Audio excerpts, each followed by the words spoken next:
Hello, everybody. Welcome to Brandon's Haunted Library. My name is Brandon, your undead librarian, and I read and talk about fantasy, literary fiction, and of course, horror. Thank you for choosing my video. The opening round for this year's Goodreads Choice Awards were just announced, and as someone who lives for contemporary horror, I figured it was time to once again dive into the nominees for the horror novels. So here's the plan. For the next 12 days, while the opening round voting is still active, I'm going to read as many of the nominees as possible. I'll share my thoughts on everything I get to, and at the end, I'll give you my full ranking of every horror nominee I managed to finish. And depending on how I'm feeling once the finalists are revealed, I might squeeze in another one or two during the final round to see if anything shakes up my vote. Now let's take a look at this year's lineup. Here are 20 books nominated in the opening round. As of right now, I've read 4 of them. Realistically, I think I can get through 3 or 4 more of these before the opening round closes, and maybe 1 or 2 during the final round, depending on which books end up calling to me and which ones I can secure from my library. First, I'll go through all the nominees that I haven't read, and then I'll tell you my thoughts on the 4 that I've already read. The first unread nominee I want to talk about is When the Wolf Comes Home by Nat Cassidy, which I'm currently reading and really enjoying so far. The story kicks off when Jess, the struggling actress, discovers a 5-year-old runaway boy hiding outside her apartment. After a violent confrontation with the boy's father, she finds herself on the run. At first, Jess thinks she understands what they're up against, but she's about to learn there's more to these surreal and grisly events than she could have ever imagined. None will be spared when the wolf comes home. I'm a fan of Cassidy. Rest Stop was one of my favorite reads last year, and Nestlings was a great Rosemary's Baby reinterpretation. He's described this book as an homage to 80s action paperbacks, which sounds absolutely perfect coming from him, especially paired with the emotional depths I keep hearing that the story delivers.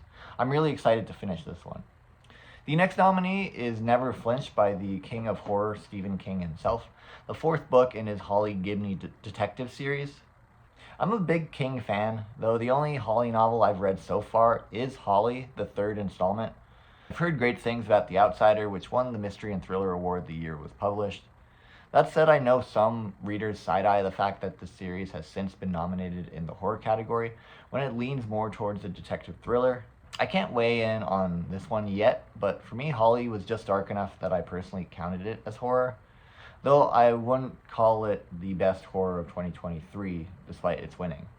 Never Flinch follows 2 converging storylines, a killer on a twisted revenge mission, and a vigilante stalking a feminist speaker on a national tour. As Detective Izzy Janes investigates the threat promising 14 murders, she pulls Holly into the case, while Holly herself is hired to protect the outspoken activist, Kate McKay. King weaves these narratives together, culminating in a chilling and spectacular conclusion only he could pull off. I'm curious to see where this one lands if I do end up getting to it. Next is Lucky Day by Chuck Tingle, whose last novel, Bury Your Gaze, I absolutely loved. I also enjoyed Camp Damascus, his first novel, though it skewed a bit YA for my tastes. This new one sounds a little Final Destination coded, which I'm very much into. The book follows Vera, a former statistics professor and survivor of a global catastrophe called the Low Probability Event, who's dragged into a government investigation into a series of absurd deaths tied to a Vegas casino. It looks like Tingle is leaning into both absurdity and horror again, and I'm excited to see how wild this one gets. This is one I'm very likely to read for this video. Next is The Bewitching by Silvia Moreno Garcia. She's best known for Mexican Gothic, which I really enjoyed, but she also has a deep and varied backlist I've had a lot of fun exploring as well. The newest release sounds especially promising, a multi-generational horror tale following 3 women across 3 different eras, all connected by witchcraft.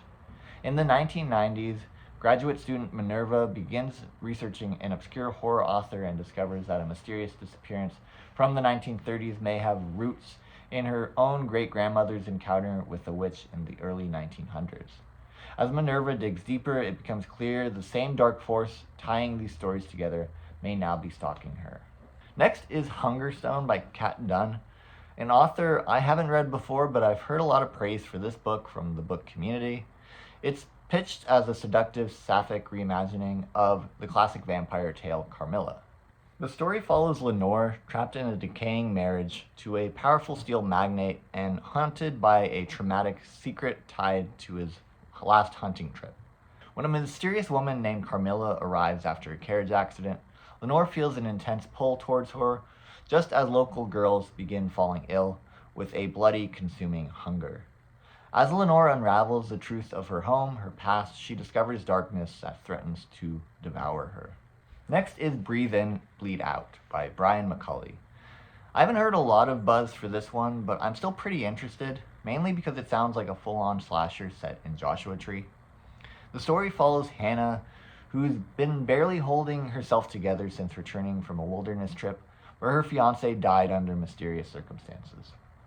Hoping for a reset, she joins her friends at a spiritual retreat run by an eccentric guru. But the healing vibes won't last long. When a masked killer begins picking off attendees in grisly fashion, Hannah has to confront both the violence around her and the trauma she's been avoiding. It sounds like the kind of fast, bloody horror ride I tend to enjoy. Next is Play Nice by Rachel Harrison. I've read a couple of her books and I really enjoyed Such Sharp Teeth, and I love the unique voice and the character-driven space she occupies in horror. The book follows Cleo, an influencer with a seemingly perfect life, who inherits her childhood home after her mother's death. Her mother always insisted the house was occupied by a demon, a claim no one else believed. But when Cleo returns to renovate it for content, old memories and her mother's writings resurface, and the house's dark presence starts to feel very real. It sounds like a clever blend of horror, humor, and complex family relationships, very on brand for Harrison. Next is Bat Eaters and Other Names for Cora Zhang by Kylie Lee Baker. This one has been getting a lot of love from booktubers I really trust, so I'm hoping I can snag a library copy before the voting ends. The book follows Cora, a crime scene cleaner in Chinatown who's been numb ever since witnessing her sister being pushed in front of a train. The killer whispered Bat Eater before disappearing, and months later, Cora's life is unraveling. Bite marks on her furniture, bat carcasses showing up at jobs, and a string of murdered East Asian women. With the Hungry Ghost Festival approaching, Cora learns that some spirits won't stay quiet, and you can't ignore hungry ghosts forever. Next is Immaculate Conception by Ling Ling Huang. I was a huge fan of her debut, Natural Beauty, when I read it earlier this year, so this follow-up has definitely been anticipated and on my radar. The novel follows Enka, an art student who becomes intensely attached to her classmate Mathilde. As Mathilde's career takes off and she begins to pull away, Enka grows desperate to stay connected. That's when she turns to Scaffold, an experimental technology that claims to enhance empathy by letting someone enter another person's mind. Through Mathilde's memories, inspiration, and buried traumas, Enka can stay close forever, but at a cost that quickly turns their relationship dark and unsettling. It sounds smart, emotionally twisted, and right up my alley. Next is Blood on Your Tongue by Johanna Van Veen, another nominee I've been hearing a good buzz about. Set in the Netherlands in 1887, the novel follows Lucy as she tries to save her twin sister Sarah, whose sudden decline has everyone blaming fevered insanity. Sarah refuses to eat, mutters cryptic phrases, and becomes fixated on an ancient corpse uncovered on her husband's estate. As her behavior grows violent and disturbingly hungry, Lucy fears something supernatural may be taking a hold. But Lucy has secrets of her own, and the line between possession and madness quickly blurs. It sounds like an atmospheric, historical vampire novel that I hope to be able to get to. Next is You Weren't Meant to Be Human by Andrew Joseph White. Pitched as Alien meets Midsommar, which are two of my favorite movies, so I'm certainly intrigued. This is his debut adult novel, and it follows Crane, who lives in rural West Virginia where parasitic alien hives have begun taking root, offering desperate humans safety and transformation in exchange for loyalty and bodies. For Crane, the hive has given him a chance to transition genders and to exist without constant harm. But when his ex-military partner Levi gets him pregnant, and the hive demands the child's birth at any cost, Crane's fight for autonomy threatens to unravel the entire community. It sounds visceral, emotional, and deeply unsettling. Next is What Hunger by Catherine Dang, a coming-of-age horror novel that's been compared to Jennifer's Body and Little Fires Everywhere. The story follows Ronnie Nguyen, the daughter of a Vietnamese immigrant, spending the aimless summer before high school feeling stuck between childhood and adulthood. Her family's past is never openly discussed, only hinted at through food, memory, and the scarcity her parents carried with them from Vietnam. But after a sudden tragedy shatters Ronnie's world, something deep within her breaks loose. At a high school party, an encounter turns violent, awakening a strange, overwhelming power and an uncontrollable hunger for raw meat. It sounds like a visceral exploration of girlhood and generational trauma. Next up is Coffin Moon by Keith Rawson, a gritty vampire thriller set in 1975 Portland. It follows Dwayne Miner, a Vietnam veteran barely holding his life together when a vampire named John Varley walks into a bar and destroys his life and murders his wife. Dwayne and his 13-year-old niece, Julia, set out on a relentless hunt for vengeance. It sounds like a brutal, emotional story about family, violence, and how far grief can push us. Next up is How Bad Things Can Get by Darcy Coates, a tropical horror novel about an influencer's party of the century that goes very, very wrong. Hundreds of fans descend on Prosperity Island, expecting games and beachside fun, including Ruth, the sole survival of a notorious cult who spent her entire adult life hiding her past. When the island's true history surfaces, its connection to Ruth becomes impossible to ignore, and the festivities start to twist into something deadly.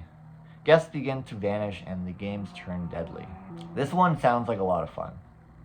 Next up is a book and author I know nothing about before the award announcement, but The Haunting of Payne's Hollow by Kelly Armstrong sounds pretty interesting. The setup alone got me. Samantha Payne unexpectedly inherits her family's old cottage, the same place tied to her father's alleged murder of a child and his eventual suicide. Sam has spent years believing she witnessed enough to condemn him, but her grandfather's will demands she spend a month on the property to confront what really happened. Once she returns to Payne Hollow, the past refuses to stay buried.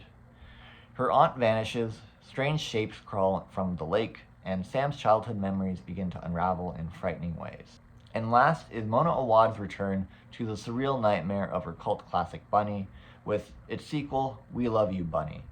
Now, I haven't read Bunny yet, so this one isn't likely to be one I pick up for this video, but here's the premise.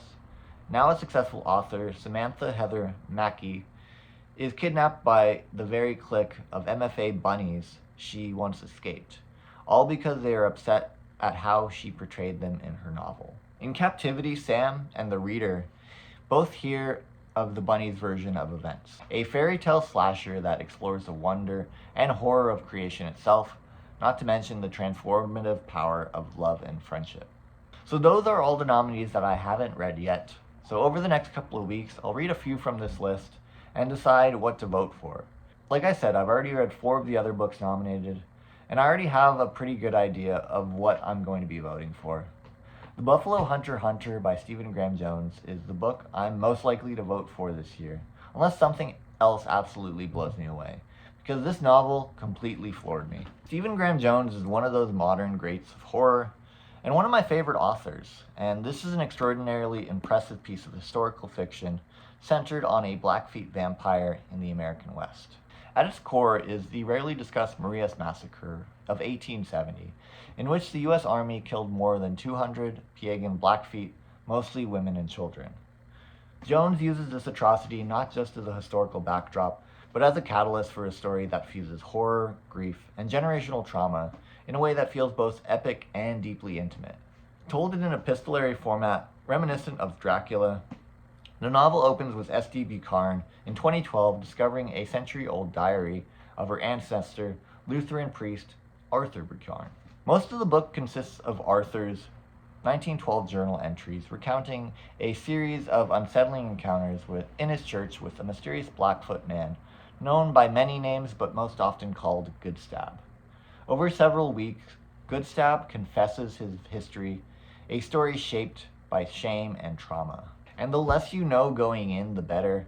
The narrative unfolds in unexpected dark directions, and the fragmented diary structure makes you feel like you're personally uncovering a long-buried secret. Each voice, Arthur, Goodstab, and Etsy, is distinct and compelling. Some readers may struggle with Goodstab's narrative voice, but I found it immersive and rewarding. This is a brutal novel, violent, bloody, and unflinching. Jones introduces a unique twist on vampire lore that leads to some truly horrific moments. But even then, the supernatural violence pales in comparison to the real atrocities committed by the white settlers and soldiers. That contrast is devastating and intentional. The Buffalo Hunter is one of the best horror novels I've read in years. Atmospheric, ambitious, and terrifying. The Lamb by Lucy Rose was the most recent book I finished about a week ago, and I had a strong feeling it would end up on this finalist list given how many readers have been praising it. Now that I've read it, I completely understand the hype. This is a dark, lyrical, coming-of-age story about a young girl named Margot, whose mother is a serial-killing cannibal. The novel is told in a fairy tale-like style, as Margot and her mother live in an isolated cottage in the woods, surviving off strangers who are lost and knock on their door. What really elevates this book for me is its prose. Lucy Rose writes with a poetic, almost hypnotic voice that creates an immersive and atmospheric reading experience, equal parts enchanting and horrific. The cannibalism in the book is not just for shock value. It becomes a powerful metaphor for love, grief, and the ways our closest relationships can consume us. But make no mistake, the descriptions of butchering and preparing human meat are extremely vivid. There are moments so sensory and visceral that, no joke, I've been avoiding rosemary in my own spice cabinet since finishing it. Structurally, the novel can feel a bit repetitive in places, especially in the middle section, as certain beats cycle through variations of the same pattern. And the ending does veer into what is almost like a bit of a cop-out to me, though I'm more forgiving of it because it fits the fairy tale influences the story is intentionally echoing. What stayed with me most were its themes of yearning and the complicated, often toxic ways love can shape a child. Watching Margot come of age under such consuming mother was just so devastating. The Lamb is strange, haunting, gorgeously written, and absolutely worthy of its place on this list. Next, I want to talk about The Possession of Alba Diaz. Isabel Cañas continues to carve out a fascinating and much-needed niche in the horror landscape. Lush, gothic, historical novels infused with romance that doesn't overly dilute the horror. I think readers who liked her previous work, The Hacienda or Vampires of El Norte, should appreciate this one, though this novel stands on its own in both tone and ambition. Set in 18th century Mexico, the book follows Alba Diaz, a young woman whose life is shaped by patriarchal expectations, long before anything demonic enters the picture. Her engagement to Carlos, the heir of a powerful mining family, promises escape from her own household rather than actual love. But when both of their families flee the plague and retreat to the isolated silver mine, the emotional claustrophobia of Alba's life becomes literal. Strange visions, gaps in her memory, and an overwhelming sense of something moving inside of her begins to erode her grasp on reality. Cañas structures the story through alternating perspectives from Alba and Elias, Carlos's cousin, whose relationships become the emotional center of the book. Cañas structures the story through alternating perspectives from Alba and Elias, Carlos's cousin, whose relationships becomes the book's emotional anchor. Their romantic dynamic is far more central here than it is in The Hacienda, and it's balanced surprisingly well with the novel's horror elements. The possession sequences are vivid, physical, and unnerving, pushing the body horror further than I expected from Cañas, and her descriptive power gives these scenes a nightmarish intensity. That said, the novel's pacing is a bit uneven, with early chapters lingering on family politics and the logistics of the mine, and the final stretch moves at breakneck speeds, with some character beats that could have used more room to develop. But even when the plot stumbles, the atmosphere and emotional core remain strong. Overall, The Possession of Alba Diaz is an imaginative and textured gothic novel that blends romance, historical fiction, and horror into something distinct and immersive. Cañas is writing in a space that very few authors are exploring, and she's doing it with confidence and flair, so I'm definitely happy to see her listed again. I hope that she makes the finalist list. Now, the last book I've read is Grady Hendrix's latest novel, Witchcraft for Wayward Girls, which takes a sharp turn away from his usual horror comedy stylings and lands somewhere far heavier and harrowing than I expected.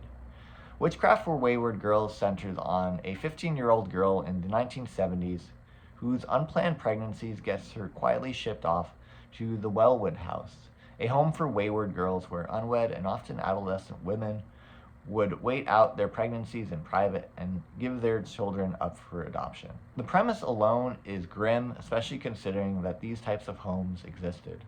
And the way Hendricks portrays the emotional isolation and institutional cruelty makes it even more tragic. The home is run by women who genuinely believe that they're saving these girls, while enforcing a regime that is effectively punishment. The social worker Hagar and Mrs. Wellwood themselves are written with unsettling nuance. They're not cartoon villains so much as products of a system built to absorb vulnerable girls and funnel them towards outcomes decided for them.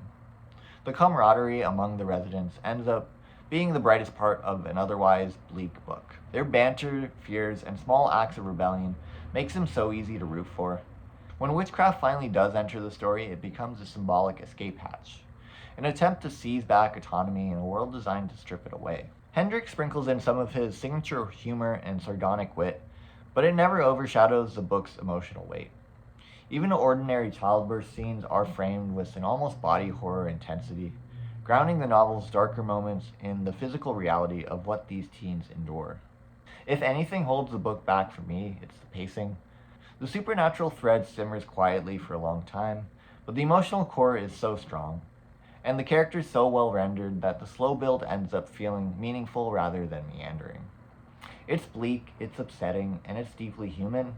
While not the most overtly horrific of Hendricks' work, Witchcraft for Wayward Girls may be one of his most affecting. With how popular of a writer he is, I would not be surprised to see him beat out Stephen King for the award, but only time will tell.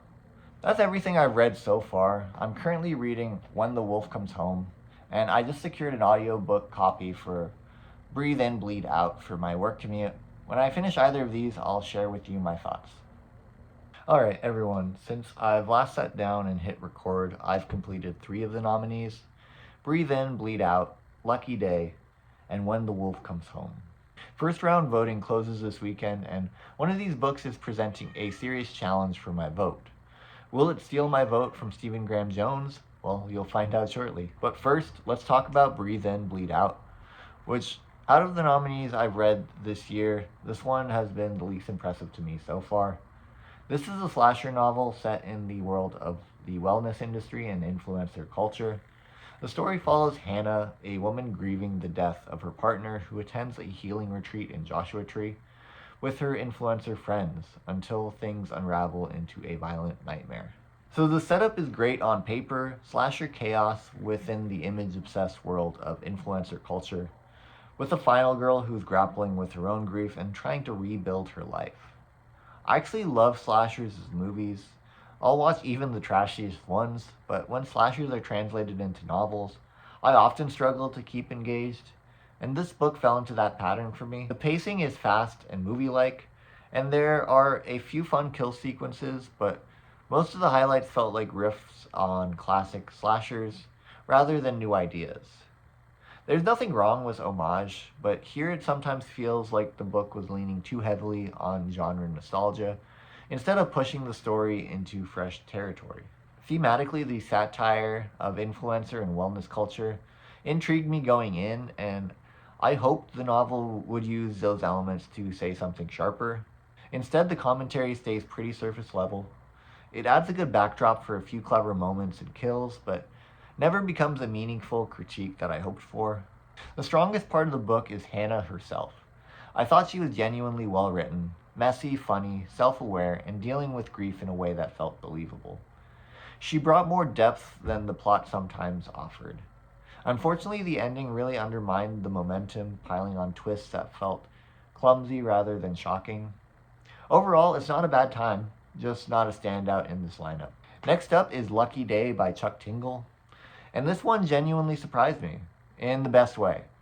I think it might actually be my favorite Tingle novel so far, which is saying a lot considering how much I enjoyed Bury Your Gaze during last year's awards. What I loved here is how confidently he leans into sheer absurdity while still delivering something thematically rich. The outrageous, improbable death scenes have that Final Destination energy I adore, excessively gory, and strangely hilarious. Yet beneath all the chaos, the book is wrestling with some pretty heavy ideas: nihilism, randomness, existential dread, and the questioning and erasure of bisexual queer identity.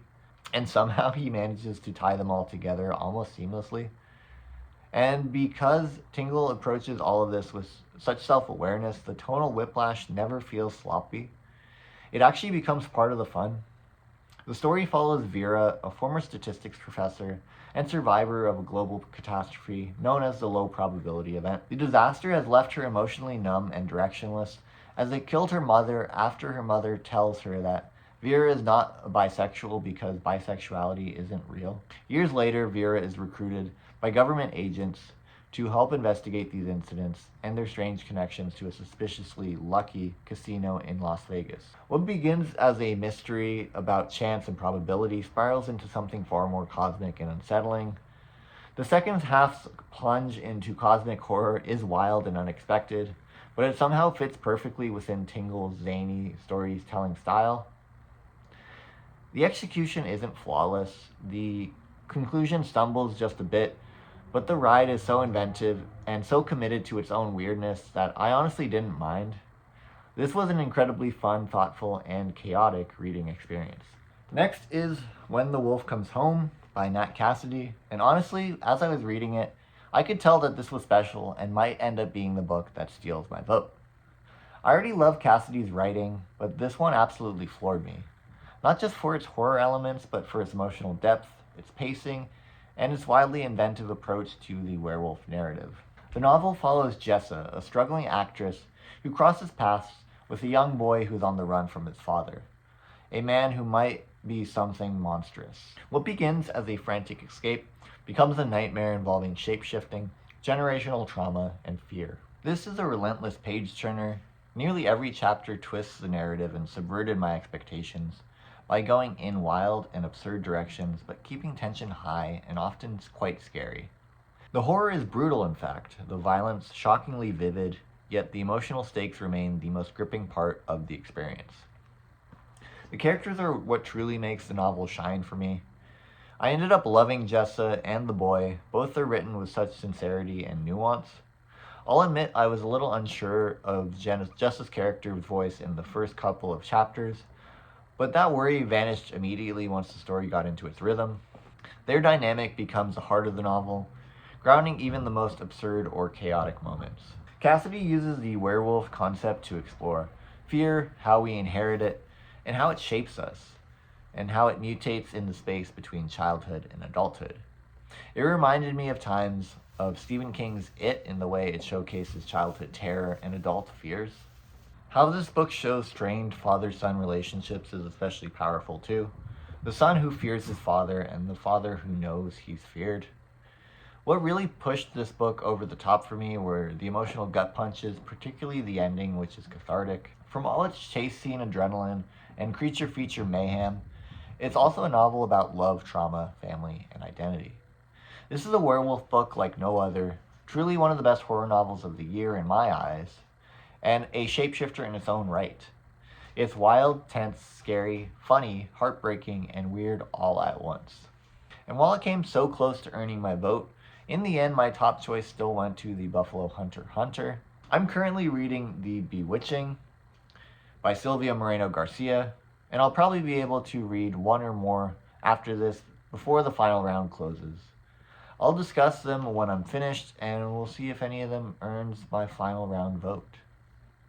So I just finished 2 books that I wanted to discuss before voting closes. I read Play Nice by Rachel Harrison and The Bewitching by Silvia Moreno Garcia. First up, Play Nice. I haven't loved every book by Rachel Harrison. Black Sheep was a miss for me, for example, but Play Nice might be her best so far. At very least, my favorite. Harrison has a way of writing horror that feels so conversational and witty, and I really love her style. And it's her style that works so well here, especially with a story built around fractured childhood memories, complicated family dynamics, and a demon-infested home. Our protagonist, Cleo's childhood was chaotic. After a messy divorce, her mother, Alex, moved Cleo and her sisters into a new house and claimed it was possessed. The girls don't remember it this way, only the fallout. The courts took custody away, convinced Alex was unstable and putting them in danger. Now years later, Alex has died and Cleo, now a young fashion influencer, sees an opportunity to renovate the house and document the process for social media content. Except once she's inside, the house doesn't feel very empty. As Cleo begins reading a manuscript her mother left behind, a novelized account of the possession, the lines between fiction and memory surrounding her childhood begins to blur. These sections are written as a story within a story, lending the novel a wonderfully eerie 70s possession quality.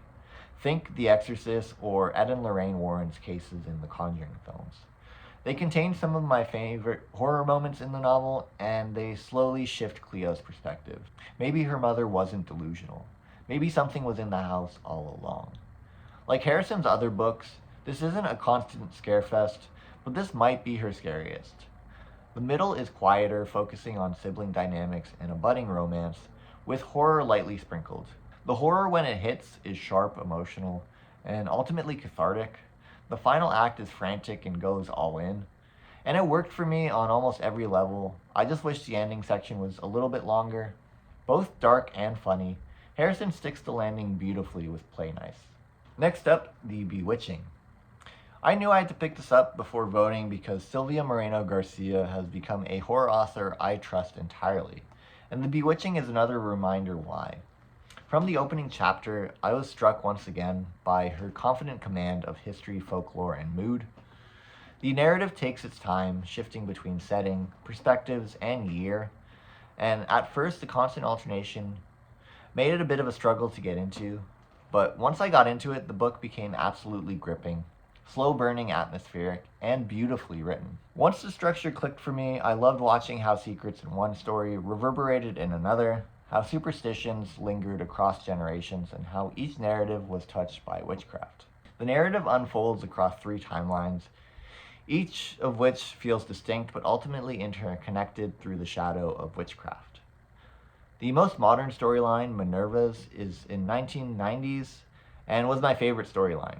She's a graduate at a New England university, researching the writer Beatrice Tremblay and the strange disappearance of her friend Ginny in the 1930s.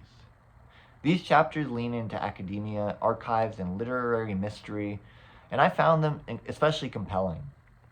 There's a subtle commentary here on horror as a genre. Minerva's love of the genre encounters dismissiveness in academia that many horror writers face in the literary world even today. And the book quietly pushes back against it. The second timeline is Beatrice herself in the 1930s. Told through diary entries, the more she recounts the events surrounding Ginny's disappearance, the more boundaries blur between the disappearance and the supernatural. The earliest storyline belongs to Alba, Minerva's abuela. Set in a small rural town in Mexico in 1908, these scenes feel deeply entrenched in folk horror, superstition, and whispered stories of witches cursing the land. These sections are atmospheric, often unsettling, and deal with taboo subjects including incest and grooming. The tone of the novel is eerie and suspenseful rather than outright horrific.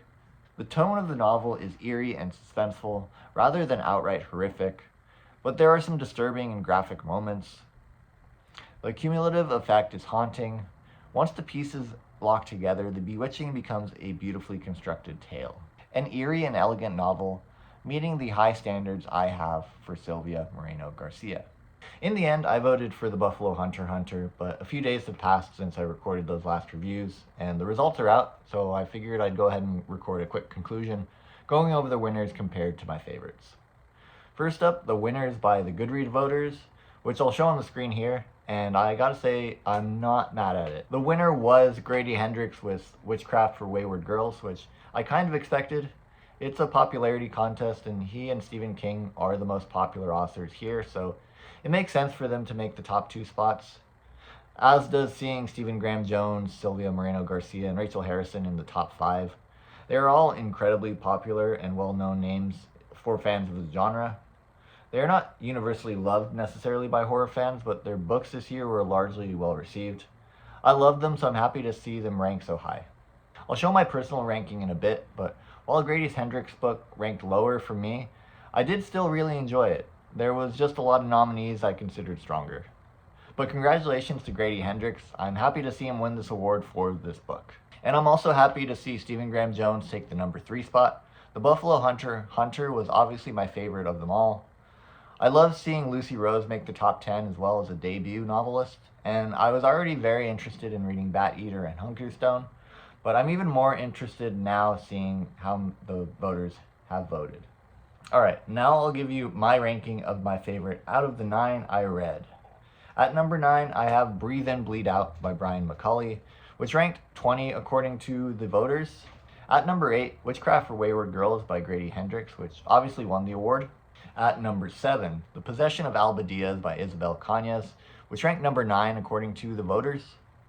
My number 6 is Play Nice by Rachel Harrison, which was the voters' number 5. Number 5 for me was The Lamb by Lucy Rose, which secured the number 10 spot for voters. Lucky Day by Chuck Tingle was number 4 for me, but number 15 among the voters. My third favorite was probably The Bewitching by Silvia Moreno Garcia, which came in 4th place. In 2nd place, I have When the Wolf Comes Home by Nat Cassidy, which looks to have just came short of the voters' top 10, ranking number 11. And my favorite, The Buffalo Hunter by Stephen Graham Jones, came in 3rd place. Well, what about you all? What are your favorite horror books written this past year? Let me know in the comments. Do you agree with the nominees that Goodreads picked for us, or do you think anyone was missing? I really like Chuck Wendig's Staircase in the Woods, and I've also heard a lot of love for Virginia Faito's Victorian Psycho. Would have loved to see them recognized, but I personally wouldn't call them snubs. Anyway, share all your thoughts in the comments. The next video you get from me will probably be my 25 favorite horror books I read this past year. A lot of these books will be featured there, of course, so subscribe so you don't miss it, and I'll see you all then. Happy reading, everyone.